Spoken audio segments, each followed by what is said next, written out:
हर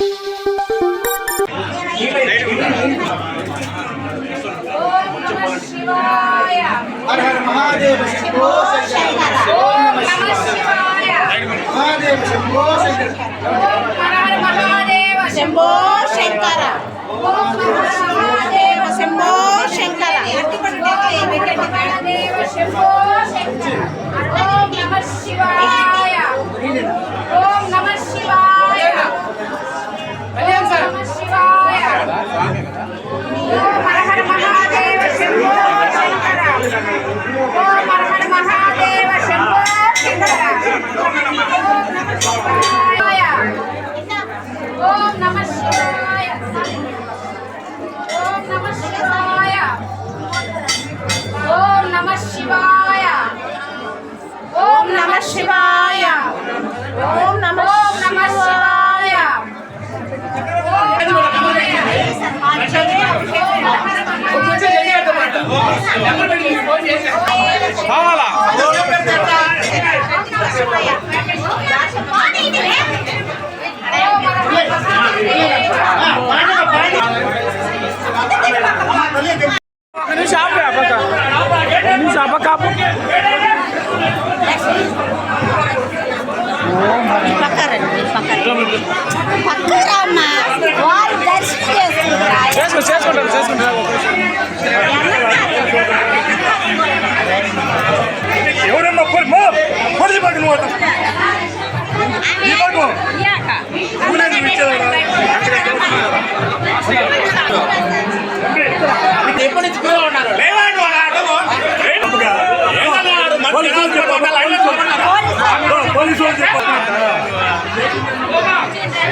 राम लक्ष्मण जानकी जय बोलो हनुमान की। राम लक्ष्मण जानकी जय बोलो हनुमान की। प्रभु मन बसियो रे हाथ की तंगी जल्दी हरियो रे। प्रभु मन बसियो रे मन बसियो रे। राम लक्ष्मण जानकी जय बोलो हनुमान की।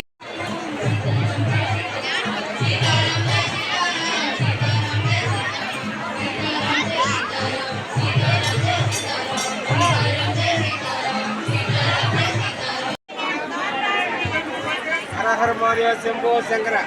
हर हर महादेव शंभो शंकर।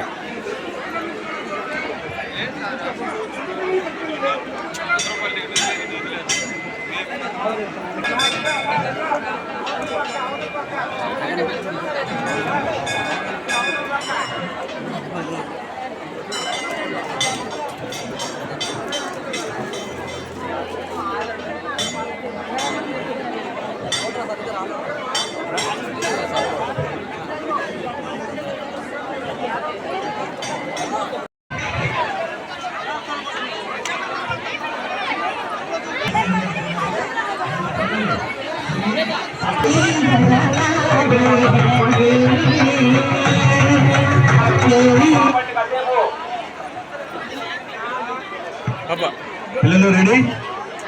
అనసూయమ్మ గారు గూడూరు నుండి స్టేజ్ ఉన్న ఇక్కడికి రండి. పిల్లలు రెడీ?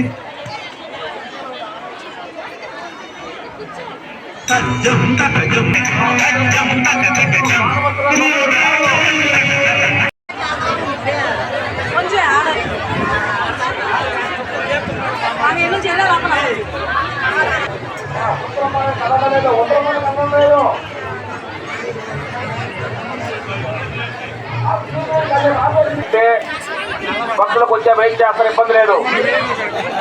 రసన రావాలి, పక్క రసన రావాలి.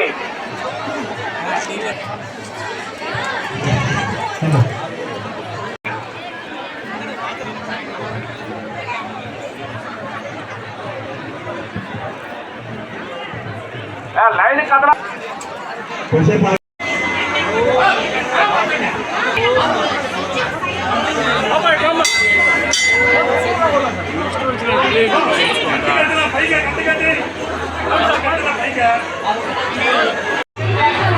స్వామి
శివుడు నీలోన గల శివుడు కొండపై ఉండగా నాలోన గల శివుడు నీలోన గల శివుడు ఒక కన్ను తెరవగలడు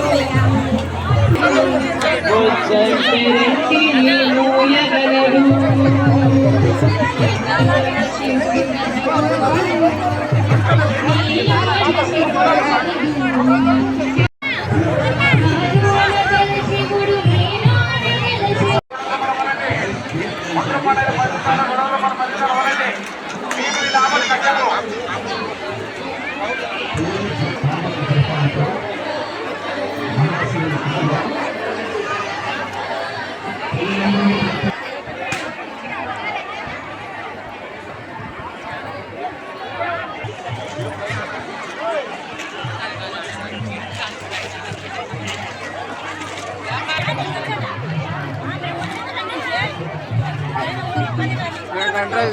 ఏం చేస్తున్నారు మమ్మల్ని అడిగి ఏం చేస్తున్నారు మీరు ఏం చేస్తున్నారు మీరు అంటే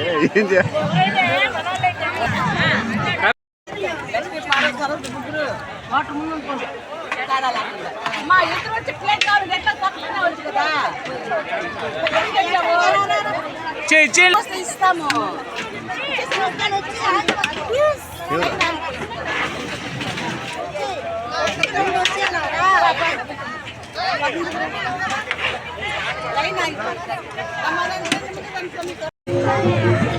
నాలోన శివుడు గలడు నీలోన శివుడు గలడు నాలోన గల శివుడు నీలోన గల శివుడు మనలోన కలవగలడు 11 గంటల నుంచి అన్నదాన కార్యక్రమం ఏర్పాటు జరుగుతుంది. భక్తులు విపరీతంగా రాబట్టి భక్తులకు ఎటువంటి ఇబ్బంది జరగకుండా దేవస్థాన కమిటీ వారు అడుగడుగులా శ్రద్ధ తీసుకుంటున్నారు. ఈ యొక్క దేవస్థాన కమిటీ చైర్మన్ అయినటువంటి శ్రీ కొట్టే రామూర్తి గారు, అలాగే వైస్ చైర్మన్ అయినటువంటి శ్రీ బండి శనయ్య గారు, సెక్రటరీ అయినటువంటి శ్రీ పిగిలాం జగదీశ్వరరావు గారు, జాయింట్ సెక్రటరీ అయినటువంటి శ్రీ శాఖ నాగిరెడ్డి గారు, కోశాధికారి అయినటువంటి శ్రీ సాపరవల్లి చిరంజీవి గారు, అలాగే కమిటీ సభ్యులు శ్రీ మేఘ రవికుమార్ గారు, శ్రీ కొమ్మూరు మునశేఖరయ్య గారు, అలాగే కొట్టే వెంకట సుమ గారు, వీళ్ళంతా ఉండి కూడా భక్తులకు ఎటువంటి ఇబ్బందులు లేకుండా అసౌకర్యాలు కలగకుండా ఈ సంవత్సరం చాలా స్పెషల్ గా ఏర్పాటు చేశాము. క్యూలను కూడా పెంచాము. ఎందుకంటే పోయినసారితో చూసుకుంటే ఈ సంవత్సరం ముందుగానే దేవస్థాన కమిటీ వారు ఒక లెక్క వేసుకుని ఈ సంవత్సరం భక్తులది పెరుగుతుంది కారణంగా లైన్ క్యూలను కూడా విపరీతంగా చేశారు. చేయకపోతే మనం కంట్రోల్ చేయలేము భక్తులనే ఉద్దేశంతో దేవస్థాన కమిటీ వారు 60 మంది వాలంటీర్లు పిలిపించి అడుగడుగున వాలంటీర్లు పెట్టి భక్తులకు ఎటువంటి అసౌకర్యం కలగకుండా చల్లటి మంచినీళ్లను, చల్లటి మజ్జిగ, చల్లటి రసనాలను ఏర్పాటు చేస్తున్నారు. అలాగే ఈ సంవత్సరం కొత్తగా మానసాదేవి సహిత నాగదేవత మండపాన్ని నిర్మించడం జరిగింది. ఈ మానసాదేవి సహిత నాగదేవత మండపానికి ఉభయదారులు వివరించినటువంటి వారు ఆలయ చేరినటువంటి శ్రీ కొట్టే రామూర్తి గారు, వాళ్ళ సతీమణి శ్రీమతి మల్లీశ్వరి గారు ఉభయదారులుగా ఉండి ధర్మకర్తలుగా ఉండి ఈ యొక్క ఆలయాన్ని నిర్మించడం జరిగింది. అలాగే ఈ సంవత్సరము నవగ్రహ మండపాన్ని కూడా ఏర్పాటు చేశారు. ఈ యొక్క నవగ్రహ మండపానికి కూడా ఉభయదారులు వివరించినటువంటి వారు కొట్టే వెంకట సుమన్ గారు, అంటే కొట్టే రామూర్తి గారు కుమారుడైనటువంటి కొట్టే వెంకట సుమన్ గారు, వాళ్ళ సతీమణి శ్రీమతి రమ్య గారు ఈ యొక్క నవగ్రహ మండపాన్ని ఏర్పాటు చేసి భక్తుల యొక్క కర్మకాండలు వెలిగించుకునేందుకు ఈ యొక్క నవగ్రహాలు చుట్టూ తిరిగి వాళ్ళ యొక్క పాపాలు తొలగించుకోవడానికి అవకాశం కల్పించారు. కాబట్టి మన యొక్క గురు విశిష్టత నదిరాజులు జరుగుతుంది. అలాగే యాగశాల కూడా నిర్మించడం జరిగింది. ఈ యాగశాలలో చండీ హోమం జరిపించుకోవాల్సిన భక్తులు చండీ హోమం జరిపించుకుంటున్నారు. అలాగే నాగదేవతల యొక్క శాపనార్థి ఎవరికన్నా ఉంటే ఇక్కడ నాగదేవతలు ప్రతిష్ఠించుకునే కార్యక్రమాన్ని దేవస్థాన కమిటీ వారు ఏర్పాటు చేస్తున్నారు. మానసాదేవి సహిత నాగదేవత మండపంలో ప్రతి ఒక్కరు కూడా నాగదేవతల్ని నిర్మించుకునేటువంటి అవకాశాలు దేవస్థానం కల్పిస్తున్నారు. ఈ సంవత్సరం భక్తులకు ఎటువంటి ఇబ్బంది కలగకుండా దేవస్థాన కమిటీ వారు అనేక చర్యలు తీసుకుంటున్నారు. అలాగే సాయంత్రం 7:30 ఆది దంపతులైనటువంటి శ్రీ పార్వతీ పరమేశ్వర కళ్యాణ మహోత్సవ కార్యక్రమం అంగరంగ వైభవంగా జరుగుతుంది. ఈ యొక్క కార్యక్రమానికి ఉభయదారులు వివరించినటువంటి వారు శ్రీ కొట్టే రామూర్తి గారు, వాళ్ళ సతీమణి శ్రీమతి మల్లేశ్వరి గారు, అలాగే శ్రీ గోకర్ణ లీలాకుమార్ గారు, వాళ్ళ సతీమణి శ్రీమతి ఉమామహేశ్వరి గారు ఉభయదారులుగా ఉండి ఈ యొక్క కళ్యాణ కార్యక్రమాన్ని దిగ్విజయంగా నిర్మిస్తున్నారు. ఈ యొక్క కళ్యాణ అనంతరము స్వామి అమ్మవార్లకు ముత్యాల తలంబరాల కార్యక్రమం ఉంటుంది. ఈ ముత్యాల తలంబరాలను భక్తులందరికీ కూడా పంచడం జరుగుతుంది. తదుపరి 12 గంటలకు లింగోద్భాకారం జరుగుతుంది.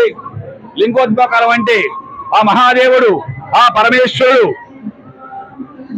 లింగ రూపం దాల్చిన రోజు కాబట్టి మహాశివరాత్రి పర్వదినాన 12 గంటల మొదలుకొని స్వామి వారికి అనేక సుగంధ ద్రవ్యాలతో, పంచామృతాలతో, పంచపాలతో, పంచఫలాలతో స్వామి వారికి సుగంధ ద్రవ్యాలతో అభిషేక కార్యక్రమాలు, తదనంతరము తీర్థ ప్రసాదాలు ఉంటాయి. ఇలాంటి కార్యక్రమాన్ని ఎక్కడ కూడా మీరు చూసి ఉండరు. మన శ్రీ దుర్గాభవాని సమేత అభయలింగేశ్వర స్వామి దేవస్థానంలో మాత్రమే ఇలా జరుగుతుందని చెప్పి అనుకుంటున్నారు. మేము అనడం కాదు, ఎక్కడెక్కడ చుట్టుపక్కల నుంచి కూడా ఈరోజు 50,000 మంది భక్తుల దాకా రావడం అనేది జరుగుతుంది. కాలక్రమేణా రాను కూడా ఇక మన అభయలింగేశ్వర స్వామి దేవస్థానానికి భక్తుల తండోబద్దండాలకు ఇచ్చేసి వారి యొక్క కోరికలు నెరవేర్చుకుంటున్నారు. వెనక పక్క తెల్ల మద్ది చెట్టు ఉంటుంది. తెల్ల మద్ది చెట్టు శివస్వరూపం కాబట్టి ఈ యొక్క తెల్ల మద్ది చెట్టుకి పసుపు గుడ్డలు 11 రూపాయి కాయలు ముడుపు కట్టిస్తాను నేనే. వాళ్ళకి పెళ్లి కావాల్సిన పెళ్లి, కళ్యాణం కావాల్సిన కళ్యాణము, సంతానము, అలాగే సౌభాగ్యము, ఆయురారోగ్యము, అష్టైశ్వర్యము ఆ యొక్క తెల్ల మద్ది చెట్టు యొక్క విశిష్టత. ఇక్కడ ముడుపులు కట్టించడంలో నేనే చేస్తున్నాను ఈ కార్యక్రమాన్ని. ప్రతి ఒక్కరు కూడా ముడుపు కట్టించి వాళ్ళ యొక్క కోరికలు నెరవేరుస్తున్నారు ఆ పరమేశ్వరుడు. ఇదంతా కూడా శ్రీ దుర్గాభవాని అభయలింగేశ్వర స్వామి కృపా కరుణాక్షం జరుగుతుందని చెప్పి చెప్పడంలో అతిశయోక్తి లేదు. ఈ మహాశివరాత్రి పర్వదినాన్ని పురస్కరించుకుని భక్తులకు ఎటువంటి ఇబ్బంది కలగకుండా చల్లటి మజ్జిగలను, చల్లటి మజ్జిగ, చల్లటి రసనాలు తయారు చేయడం జరుగుతుంది. హరి ఓం నమః శివాయ.